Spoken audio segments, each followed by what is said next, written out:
My name is Casey, and this happened last summer when I was 26. I had just quit my job to freelance full-time, so I decided to do a month-long Airbnb stay in Portland to see if I wanted to move there permanently. I found this converted loft apartment listed as a cozy industrial space in the Hawthorne district. The photos looked amazing. Exposed brick, high ceilings, huge windows. The host had hundreds of 5-star reviews. His name was Marcus, and his profile said he was a local artist who renovated properties. The price was almost too good for the location, but I figured maybe he just needed consistent bookings. When I arrived, Marcus met me outside. He was probably in his late 40s, kind of quiet, wore a beanie and thick-rimmed glasses. He seemed nice enough but barely made eye contact. He showed me around the loft quickly. Kitchen, bathroom, bedroom area, living space. Everything looked exactly like the photos. Before he left, he mentioned that he lived in the building too, on a different floor, and told me to text him if I needed anything. That should have been my first red flag, but honestly it seemed normal for a small building. The first week was perfect. I worked during the day, explored the city at night, and the loft felt like a dream. But then, weird things started happening. Small things at first. I'd come back from getting coffee, and a cabinet door I remembered closing would be open, or my laptop charger would be unplugged when I swore I left it plugged in. I kept blaming myself for being forgetful. Then one morning I noticed something strange in the bedroom. There was this large built-in closet that took up basically the entire wall. It had sliding barn doors, and inside was just empty space with a clothing rod. But when I was putting away laundry, I noticed the back wall of the closet looked different from the rest of the walls in the apartment. It was this cheap white panel board instead of the exposed brick everywhere else. I didn't think much of it until that night. I was lying in bed around 1 a.m., scrolling through my phone when I heard something.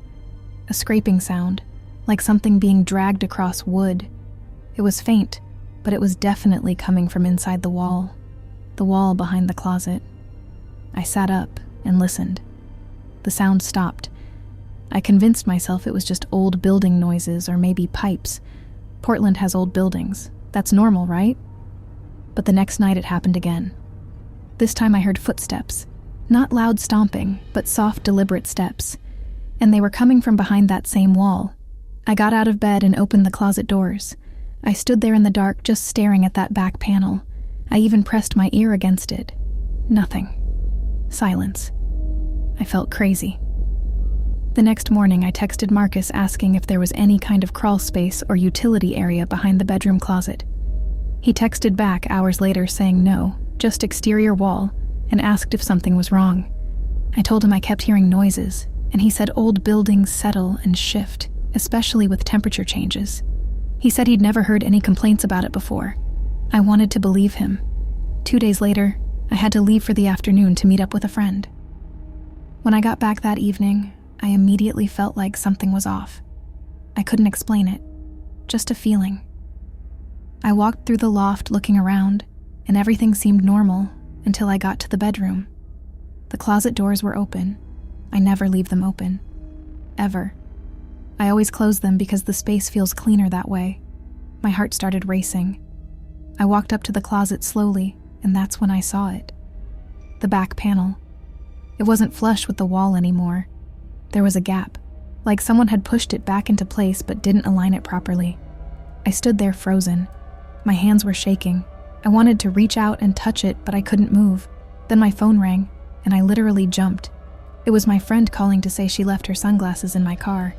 I told her I'd drop them off tomorrow and hung up. That phone call snapped me out of it. I grabbed my keys and left the loft immediately. I sat in my car for 20 minutes trying to decide what to do. Should I call the police? And tell them what? That a panel in a closet looked slightly off? They'd think I was paranoid. I decided to go back inside, but I took a kitchen knife with me. I felt ridiculous, but I did it anyway. When I opened the closet again, I pulled out my phone flashlight and really looked at that panel. I noticed there were no nails or screws holding it in place. It was just resting there. I grabbed the edge and pulled. It came away easily, and behind it was a space, a narrow crawl space maybe 2 feet wide that ran along the length of the bedroom wall.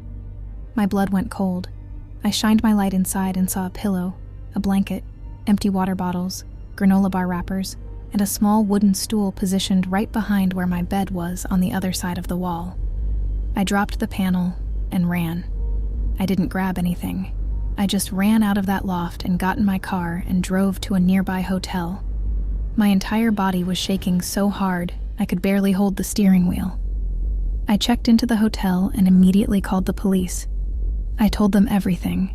They said they'd send someone to check it out and took down all my information. Then I called Airbnb. The support person I talked to seemed concerned but kept asking me questions like, was I sure? Could it have been there when I moved in? Had I actually seen anyone? I told them I didn't care. I wanted a full refund, and I was never going back. The police called me a few hours later. They said they searched the loft and found the crawl space exactly like I described. They said it showed clear signs that someone had been living in there. They found more food wrappers, a phone charger, and get this, a small hole drilled through the wall at bed height, like someone had been watching me sleep. They tried contacting Marcus, but he wasn't responding. They said they'd issue a warrant if he didn't come forward. I felt sick. This man had been inside the walls of that loft the entire time I was there, watching me, listening to me, coming out when I left. Airbnb refunded me everything and apparently shut down all of Marcus's listings immediately. I found out later from a detective that Marcus didn't actually live in the building. He had built hidden crawl spaces in multiple units he owned and would secretly stay in them between bookings, or even during bookings. They found cameras too. Not in the loft I stayed in, thank God, but in other properties he owned. He was arrested 2 weeks later, trying to cross into Canada. I never went back to Portland. I can't even think about staying in an Airbnb anymore without checking every single wall and panel. The worst part is knowing that for an entire week I was sleeping just feet away from him, separated only by a thin wall, and he was right there the whole time.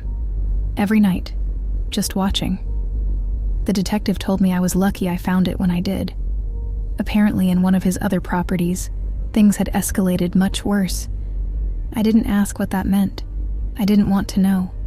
Now I only stay in hotels with front desks and security cameras, and I still have nightmares about hearing those footsteps behind the wall.